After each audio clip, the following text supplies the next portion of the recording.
This is to help you with your spicy word problems, which are multi-step more than one.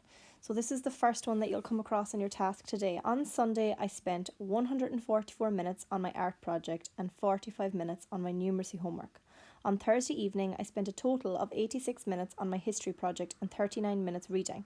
What is the difference between the amount of homework I did on Sunday and Thursday evening? So the first thing that we need to do, if we think about the slides that we should have looked at for our steps to success, is underline the important words and numbers. So here I've underlined the important information and I've color coded it to help me.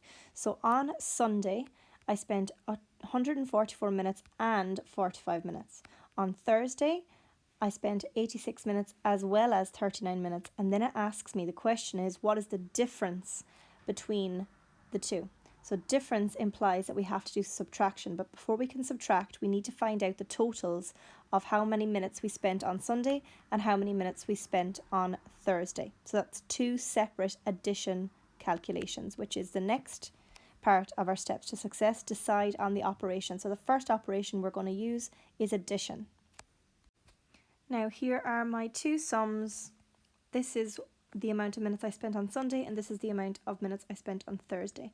Now I need to do the last part of the word problem, which is to find the difference, and difference means take away. So I take away the smaller amount from the larger amount.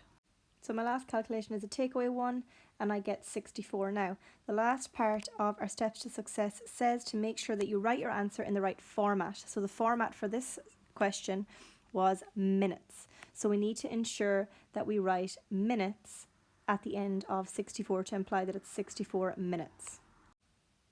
And at the end, I would read back over the sum again just to double check, go through the steps again, checking that your calculations are correct.